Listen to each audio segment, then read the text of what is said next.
Seja no direito ou nas outras áreas da vida, mais vale prevenir que remediar.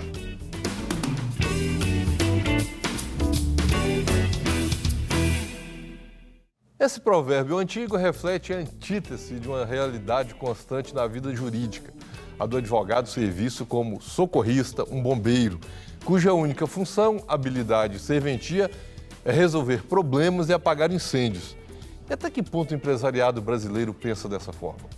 Para falar de estratégias, dicas importantes e algumas dores de cabeça, o Advocacy recebe a doutora Aline Rosa Quadra, advogada, especialista em direito educacional, assessora jurídica nas áreas empresarial, educacional e de terceiro setor, na área de educação há mais de 13 anos. E é membro do Direito na Escola e do Jurídico Feminino, que ambos já estiveram aqui conosco no programa Advocacy. Doutora Aline, muito obrigado por estar aqui conosco, participando desta conversa. Vamos descobrir se advogado é advogado mesmo, se é bombeiro para apagar incêndio, né? Eu que agradeço muito o convite de estar aqui com vocês e teremos muito para aprender juntos nesse tempo hoje. Brincadeira à parte, mas às vezes o empresariado vê o serviço de advogado mais para corrigir do que para prevenir.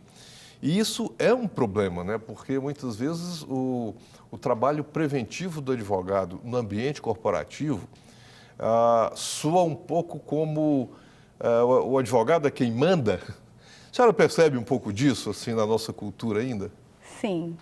Existe uma resistência à figura do advogado como um parecerista ou como consultor, sempre nas empresas que têm menos conhecimento sobre as atividades e sobre os benefícios que o advogado pode trazer para a empresa. Mas hoje nós vemos isso um pouco menos nas empresas de grande porte e tem uma gradação para as empresas de médio porte e de pequeno porte. Porque necessariamente a empresa de grande porte tem um risco maior e um ônus maior quando acontece um problema.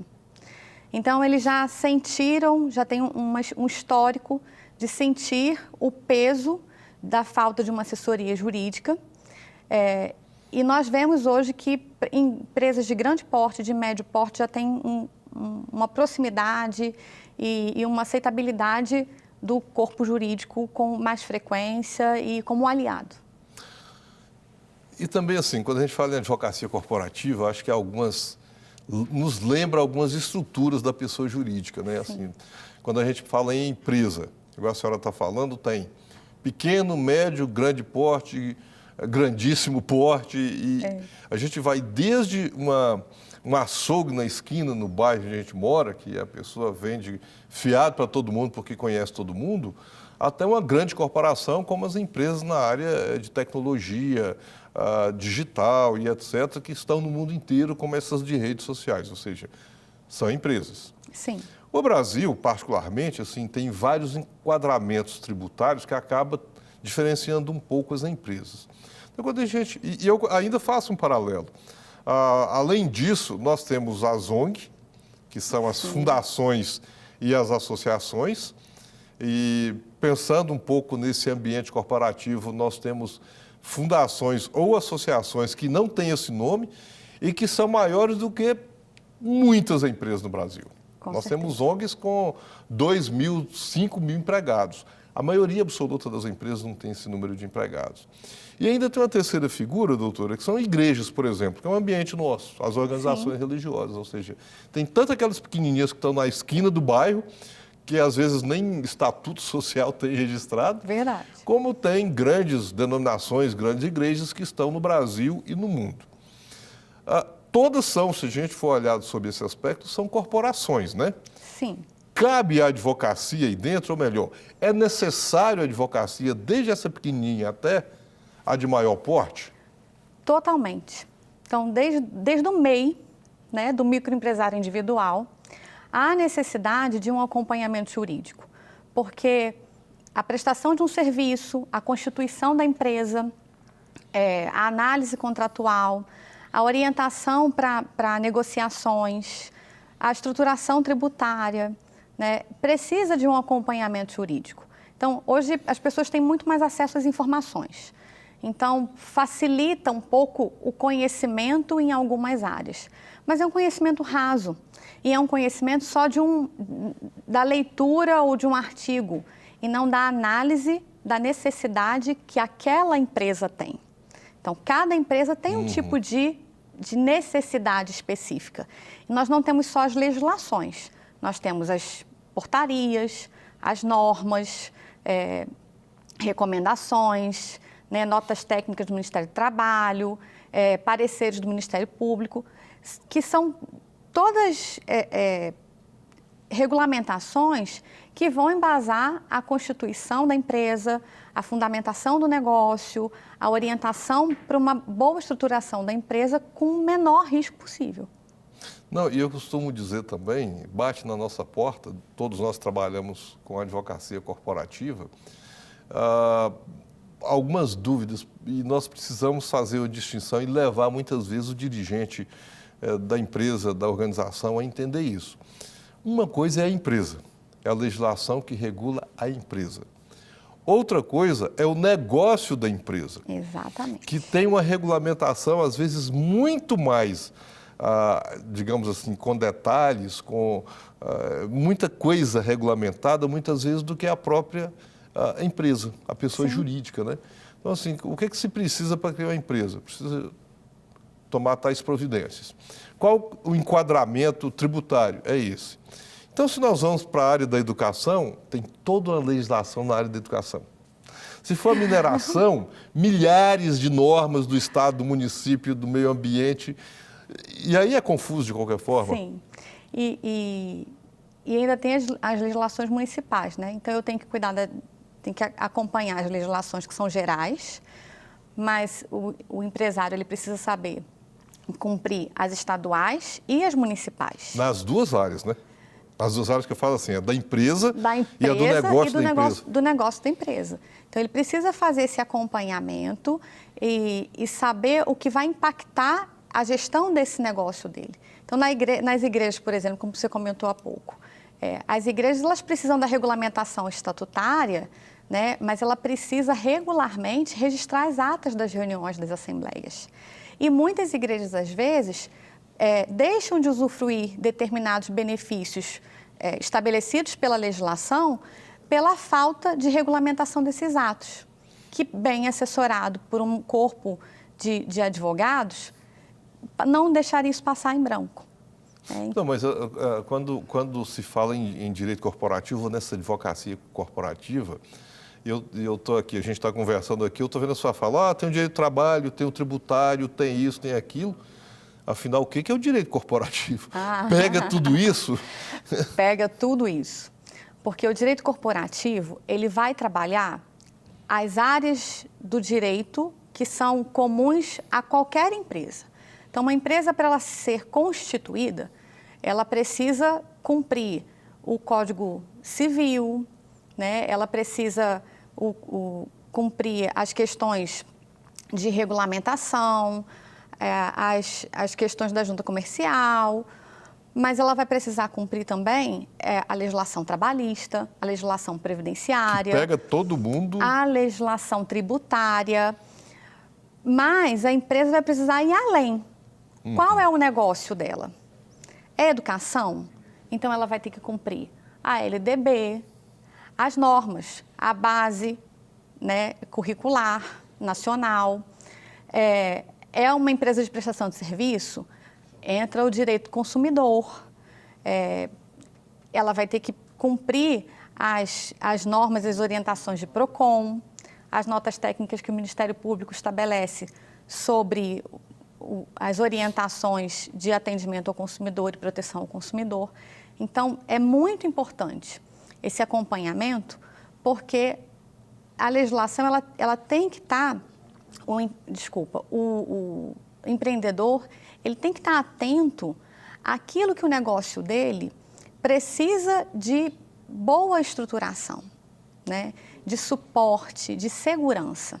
Então, a advocacia corporativa, ela tá para ser um especialista dentro da empresa, né? o que a empresa precisa, qual é o objetivo da empresa, qual que é o serviço que a empresa presta, o que essa empresa fabrica, o que essa empresa atende. Então, quais são as normas que estão envolvidas dentro desse contexto de atendimento, de prestação, de fabricação. E ela tem que cumprir essas normas.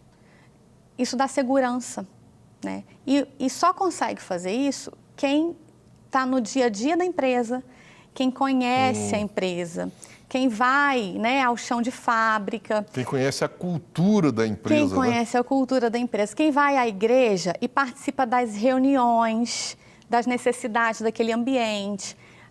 Né? O advogado que conhece o templo, sabe da estrutura e vai acompanhar uma empresa para fazer o AVCB, rota de fuga, de incêndio, que é uma norma que tem que ser cumprida, né? Dentro de uma escola, quais são as legislações necessárias? Vai para a turma de conselho de classe, né? Vai para a reunião de conselho de classe, participa da reunião com os coordenadores, avalia, vai um dia para o pátio assistir o que está acontecendo naquele ambiente.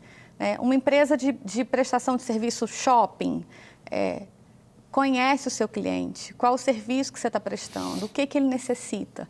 Conhecendo a empresa, a gente consegue dar segurança jurídica e aplicar as normas à necessidade da empresa, do empresário, do negócio. Agora, o que me parece da sua fala aqui, não é um mero advogado que trabalha dentro de um ambiente corporativo ou para uma estrutura corporativa qualquer, não é aquele jurídico que eu só, se for demandado, aí eu vou lá e manifesto e nem olho o ambiente e o contexto, né? Evidentemente, ele vai ser demandado à medida que os diversos setores ou a gestão especificamente tiver uma demanda, ele não vai sair procurando problemas para resolver. Quer dizer, cada setor continua com a sua autonomia e aciona o jurídico quando entender que é uma demanda para acionar o jurídico. Mas ele não é aquele assim que responde e só à luz do direito, mas sem considerar, sem conhecer a forma, os processos, a cultura, até porque pode, de repente, ter uma orientação que não seja, pode ser a mais acertada juridicamente, porém a não mais acertada para aquele ambiente, né? Quais são os principais desafios que a senhora tem nessa carreira, assim, ou quais principais desafios que tem na carreira da advocacia nesse ambiente corporativo? E olha, lembrando que ambiente corporativo aqui, nós não estamos falando só das grandes corporações, né? Não. Eu mencionei no primeiro bloco e reitero, às vezes é o açougue lá da esquina, é a padaria do bairro, é uma pequena lanchonete, um MEI, né? MEI precisa, e aí nós precisamos lembrar que toda a estrutura, quando se torna uma empresa ou uma pessoa jurídica qualquer, deixar sem orientação jurídica é um risco que tem que ser medido para saber se compensa ou não. Então, quando eu pergunto quais os desafios que a senhora tem aí, ou quais os desafios nessa advocacia, eu estou considerando todo tipo de pessoa jurídica, né, de empresa. Mas quais os desafios? Porque, assim, dá para a gente passar a noite contando.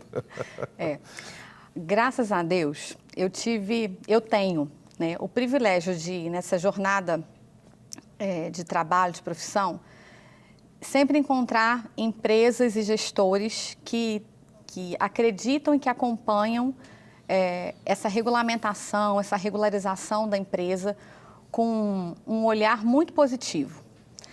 E isso facilita muito, porque o advogado ele é recebido como um aliado, né? Não só para apagar um incêndio, às vezes para apagar alguns, porque incêndios acontecem mesmo em lugares que cuidam preventivamente, né? Sim. Eles são inevitáveis. Não dá para prevenir tudo, né? Não dá para prevenir tudo, mas na caminhada eu tive o privilégio de lidar com empresas com mais tranquilidade do que eu vi alguns pares.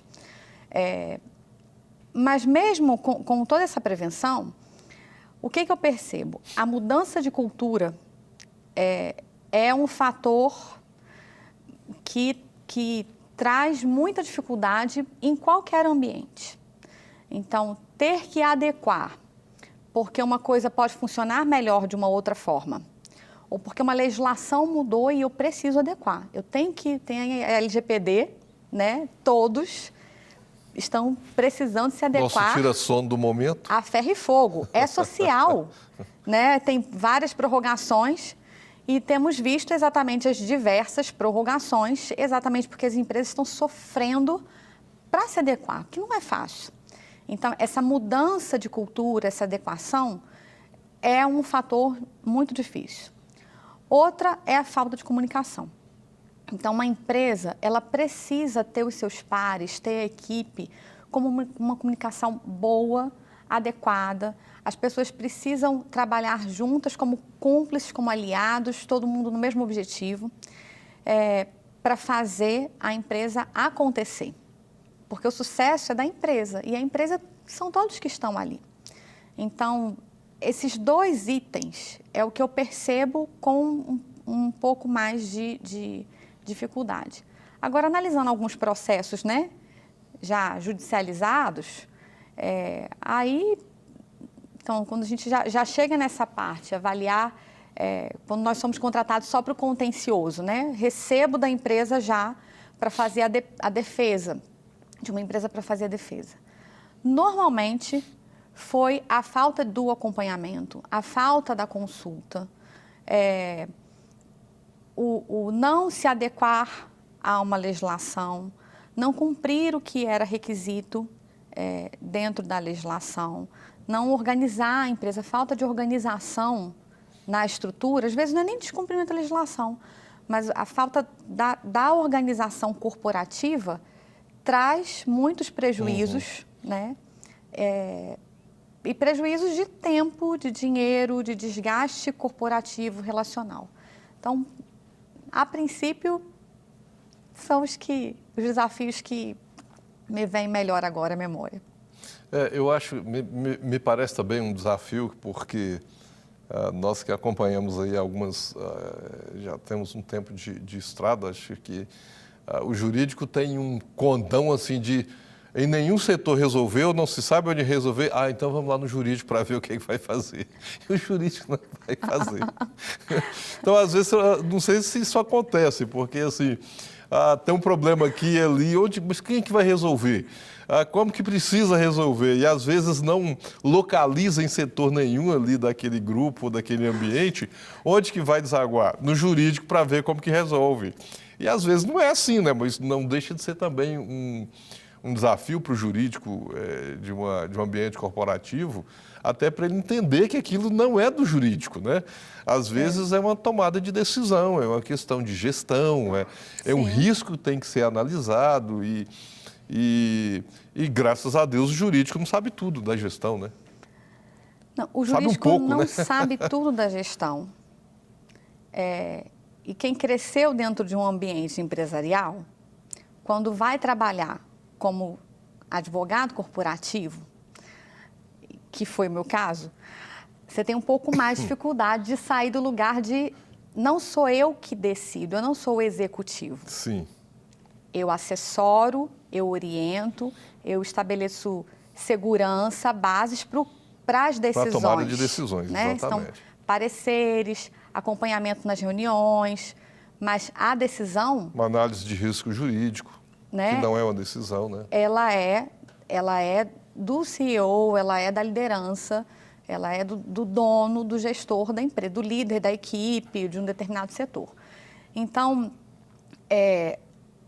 nós vemos, às vezes, muitos advogados, e eu passei por isso no início, de brigar ferrenhamente para que as coisas acontecessem como a orientação tinha sido dada. Só que o gestor ele está vendo além. Isso. E, às vezes, ele vai tomar algumas decisões que pode submetê-lo, né, a algum risco.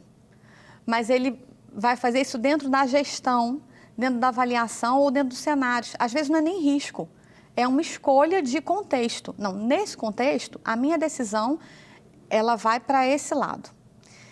E o advogado, ele precisa entender que não é ele que decide. Ele só tem que orientar. Se a decisão for tomada de acordo com outro posicionamento, ele não tem que sofrer. Ele não tem que fazer biquinho, aborrecer. Não. ele só tem que continuar acompanhando, continuar dando segurança, porque tudo que a gente não quer no ambiente corporativo é que dê errado, mas se der, ele tem que estar ali... Volta para o jurídico. Para ajudar a resolver. E eu ainda costumo dizer, porque na tomada de decisões pelo gestor, e às vezes se faz uma análise de um contrato, olha, a análise jurídica é essa, mas eu submeto isso aqui à análise desse contrato de um outro setor, financeiro, de tecnologia, para ver se isso é o melhor para a empresa. Sim. Porque muitas vezes a análise jurídica do contrato pode ser um bom negócio, mas se for olhar outros aspectos envolvidos no objeto do contrato, pode não ser uma boa para a empresa. Então, acho que o jurídico tem que ter essa clareza, essa serenidade e mais, como a senhora mesmo disse, doutor, às vezes a orientação do jurídico não foi acatada, porque na análise de outros aspectos ali, de outras injunções naquela decisão, o risco jurídico, se é que ele existe, ele ficou pequeno diante do contexto para tomar decisões. E eu ainda costumo dizer, olha, não concordo, não é isso e tal, mas se tiver problemas em voltar para o jurídico, e judicializou, virou contencioso, eu acho que, sobretudo, para os advogados mais novos, a gente tem que ter clareza o seguinte. Conte comigo. Se tornou contencioso, acabou, eu avisei, eu falei, não tem. Não. E mais, a partir daquele momento, eu continuo sendo quem busca a segurança jurídica dessa empresa. Eu vou brigar o máximo contra o outro lá, se for o caso, mas assim, mesmo tendo avaliado que a decisão, do ponto de vista jurídico, não foi a mais acertada, né? Exatamente. A gente tem que ter essa clareza, né? Tem que ter essa clareza, essa paz, né, serenidade, para acompanhar e continuar sempre sendo um porto seguro. Né? Sem fadiga. Sem fadiga. Eu demorei um pouquinho para... Eu sofri um pouquinho, eu confesso. Mas isso foi um bom trajeto da caminhada, um bom aprendizado da caminhada. No dia a dia aparecem diversas áreas, diversas demandas de áreas as mais variadas, como a senhora mencionou aí.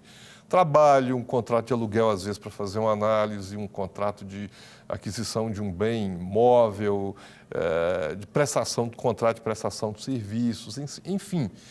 Passa quase que todas as áreas do direito.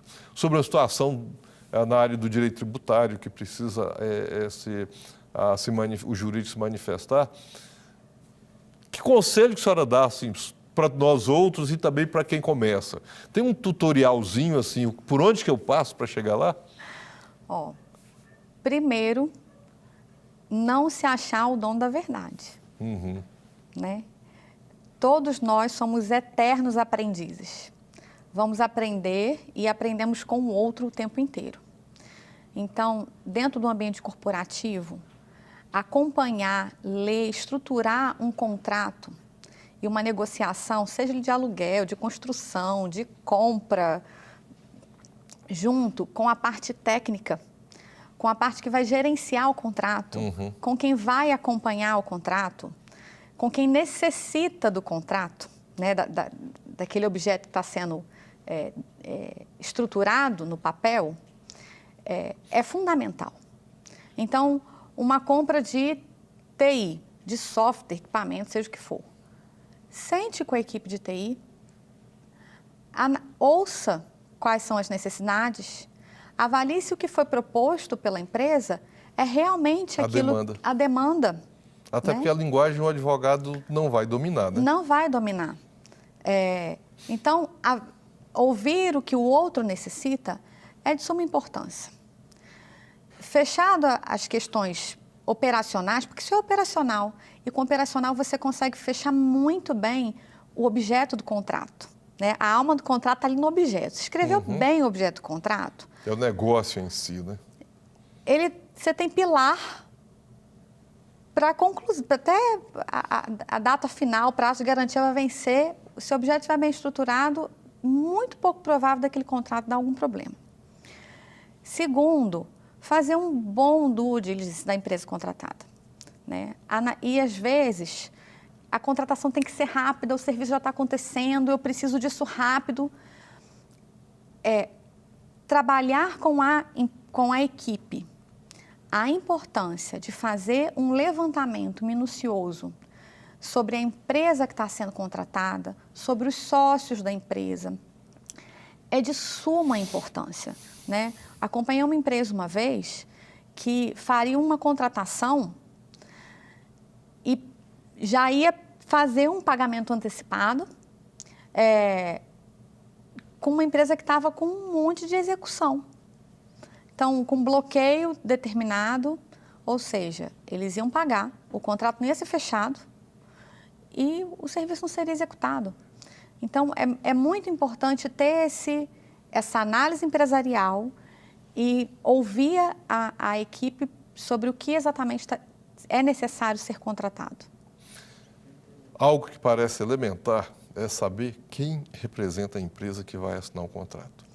Elementar. Elementar, mas que já nos ocorreu, por exemplo, assim, nós já tivemos a experiência de ter um contrato que foi assinado por alguém que não tinha previsão no contrato social de que poderia assinar em nome da empresa. E aí, quando chegou já assinado o contrato que fomos analisar, fomos descobrir que aquela pessoa não tinha poderes e aí, evidentemente, gerou um problema de execução de contrato. Ou seja, são cuidados básicos, mas que podem evitar ou dar uma grande dor de cabeça para a empresa por causa de algo que parece tão elementar, né? Exatamente. E você, empresário, anote aí essas dicas, porque é quase uma consultoria gratuita esse programa. Aliás, eu estou falando que não é só uma consultoria gratuita para os empresários, não. Estou falando que é uma aula gratuita para nós, advogados, e inclusive também para os estagiários, viu, doutor? Então, olha, empresário que está aí, continue acompanhando esse bate-papo nosso aqui, que ele é muito importante para o nosso dia a dia, não só na advocacia, mas também ou principalmente para a sua gestão. E estagiário? O que é o estagiário que resolve estar no ambiente corporativo, o que é que ele deve e o que ele não deve fazer para um estágio no ambiente corporativo? Primeira coisa é apresentar um bom currículo. E um bom currículo para o estagiário é ele dizer sobre as habilidades dele. Quais são as competências, principalmente as relacionais, que ele tem? No dia a dia, do familiar, de estudo, quais são as rotinas dele, qual que é o objetivo que ele tem. Porque o estagiário, ele vai para a empresa para aprender. Então, se ele tiver cursos, isso agrega, né? Se ele já tiver alguma experiência universitária, isso agrega. Mas ele demonstrar, ele colocar no currículo, de forma clara e sincera, sobre quais são as habilidades que ele tem como pessoa, isso é muito relevante. Levando em conta, inclusive, qual é o negócio da empresa, né? Você tem alguma formação? A segunda questão que é crucial. Um estagiário, ele precisa ir para uma entrevista conhecendo muito bem qual é o negócio da empresa. Então, conhecer o site da empresa, né? Avaliar as redes sociais, saber sobre o que aquela empresa tem, fazer uma análise lá se a empresa tem muitos processos, né? Os processos são cíveis, são trabalhistas. Conhece um pouco, porque ele vai para uma empresa fazer estágio, não suporta tributário. A empresa só responde processo tributário. Aquele não é um ambiente para ele, né? Então, conhecer um pouco antes, para chegar na entrevista, falar sobre o que ele já avaliou, demonstrar o interesse e falar com clareza, com sinceridade sobre quais são as suas habilidades é muito importante, porque ele está indo ali como estagiário para aprender. O estagiário ele não tem que saber fazer, ele vai aprender a saber fazer. E ali pode ser o primeiro passo dele, né? Hoje eu tenho uma equipe maravilhosa e duas começaram como estagiárias e são, assim, meus pilares. Não, mas é isso que eu ia dizer, doutora, porque para nós advogados, eu acho que não é só na carreira jurídica ou da advocacia, eu acho que é em qualquer carreira. O profissional não quer um estagiário aventureiro, né? Não. Por que você quer fazer estágio aqui? Porque eu quero conhecer os vários setores da advocacia, eu quero fazer estágio no judiciário, na empresa, na defensoria pública. Ok, isso é muito bom para a formação da pessoa, mas não é o perfil do estagiário que a empresa precisa. Alguém que vai por curiosidade, porque quer conhecer o ambiente corporativo. É, no mínimo, um estagiário que tenha algum interesse pelo ambiente corporativo. Sim. E isso faz uma diferença muito grande, tanto na seleção como no desempenho, né? E esse ponto que você colocou, ele é muito crucial, principalmente porque o estagiário que chega querendo conhecer tudo, sem foco, ele já demonstra um critério que não é bom para um estagiário de direito, porque dentro de uma área corporativa, você tem acesso a muitas informações. E discrição é um ponto extremamente necessário para qualquer pessoa que esteja trabalhando na área jurídica, né? Desde o aprendiz, o assessor, o auxiliar, o estagiário. Então, chegar falando, eu quero conhecer tudo, eu quero saber tudo, sem foco, não vai agregar. Aliás, eu acho que essa é uma dica até para os escritórios de advocacia. Quando o estagiário chega, a expectativa os escritórios já ficam olhando para saber se aquele não é mais um recurso que pode ficar por ali, né? Sim. Em alguma área do escritório. Então, se o estagiário quer só passar, talvez ele não vai conseguir aquela vaga, porque eu digo pelo nosso dia a dia do trabalho do escritório, se é só mais um estagiário para ficar 6 meses para constar no currículo dele, não é interessante. Não, mas é porque eu tenho visão de estar num escritório, eu gostaria de conhecer, saber a rotina, quer dizer, o próprio escritório começa a investir mais naquela pessoa, o que vai acontecer automaticamente também sendo um ambiente corporativo, né? Se é uma advocacia para uma empresa. Sim. Ou seja, vai se investir mais porque o próprio estagiário também tem interesse naquilo, né? Ele abre oportunidades para que a empresa invista nele. Exatamente. É isso aí. É isso aí. Agora, no ambiente, por exemplo, quando a gente fala... Lógico que toda empresa, mesmo tendo um jurídico próprio, tem ali o seu setor interno da advocacia, que tem a consultoria, tem o contencioso, evidentemente que sempre tem demanda de uma especialidade, às vezes é algo mais robusto, é algo muito especializado, então não é incomum, numa causa ou outra, as empresas terem um escritório terceirizado para pegar uma causa específica, isso é comum, sobretudo quanto maiores as empresas, também há essa demanda, né? Então, se pergunta qual que é quem é o escritório ou o jurídico que atende uma empresa grande como uma Petrobras, são muitos, ou a CEMIG, são vários escritórios, são muitas áreas, porque são muitas áreas mesmo do direito e muitas vezes uma demanda uma atenção mais especializada, né? E acaba que o jurídico interno tem que lidar com todas as áreas. Sim. Mesmo que tenha ali os advogados por área, mas tem que lidar com todas as áreas. E internamente, assim, como criar procedimentos, padrões, é possível isso no jurídico? Toda ação que você tenha um processo segmentado, organizado, planejado, é possível criar um POP, né? Procedimento Operacional Padrão. E estabelecer um roteiro sobre como aquelas atividades elas devem ser realizadas de forma a criar desenvoltura, fluidez nas atividades do setor. Porque, embora o jurídico ele sempre vai tratar com muitas demandas inesperadas, acontece, né? Mesmo com todo o trabalho preventivo, acontecem demandas inesperadas. Ter um procedimento para análise de contrato. Então, vamos pegar contrato como exemplo. Eu faço um POP para análise contratual. Então, eu já estabeleço ponto a ponto. O que eu preciso dentro da qualificação? Quais são as considerações necessárias para um contrato? Né? Determinada negociações, contratos de grandes negociações, você precisa estabelecer alguns considerandos que foram tratados em reuniões prévias. Um objetivo bem estabelecido. Então, o que você precisa no objetivo? Põe no POP. Objetivo, precisa ter esses requisitos.